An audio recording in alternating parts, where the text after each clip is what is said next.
Hello everyone! Welcome back! I'm Pegah. Welcome to Lesson 9. Today, we are unlocking one of the most fundamental data structures in JavaScript, objects. First, we'll dive into object literals, property management, and see when to use dot notation versus square bracket notation for dynamic lookups. Second, we'll look at property value shorthand and discover why the in operator is essential for checking property existence. Finally, we'll cover how to iterate over objects using the for.in loop and uncover the hidden rules JavaScript uses to order your object keys. Make sure to get your thinking caps on, because we have 3 quick challenges lined up to test your knowledge. Let's jump right in. Up until now, we've worked with primitive data types like numbers, strings, and booleans, which store only a single value. But objects allow us to store keyed collections of data and more complex entities.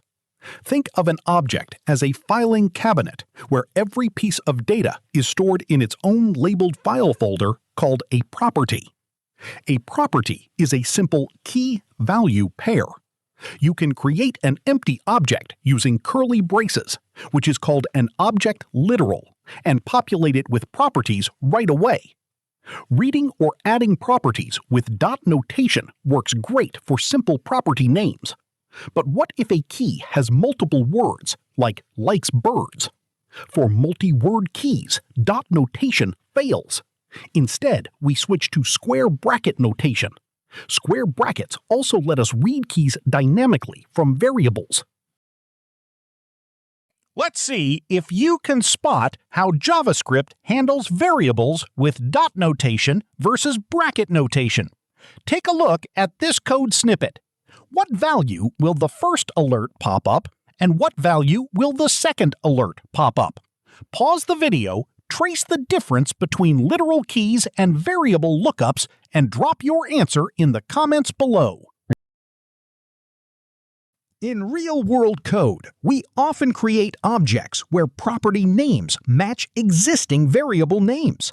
Instead of writing name:name or age:age, JavaScript gives us property value shorthand, allowing us to just write the variable name once.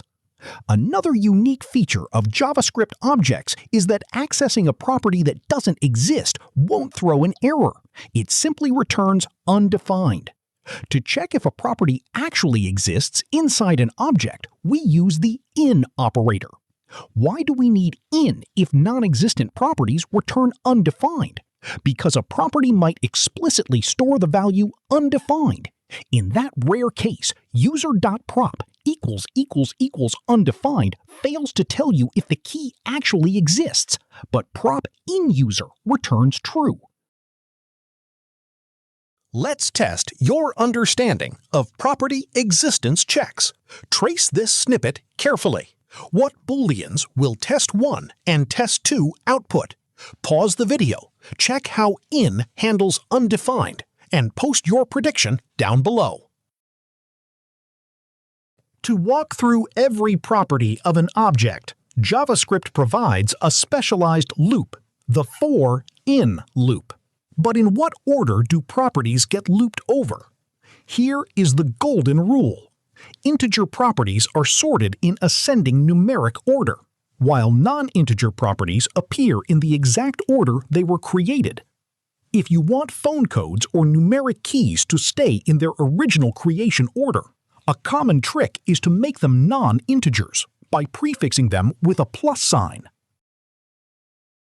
Let's see if you can predict the iteration order of an object with mixed property keys.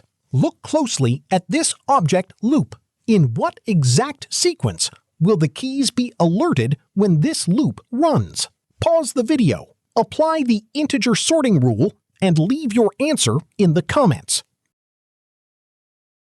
Awesome job today! You've just mastered the core foundations of working with objects in JavaScript.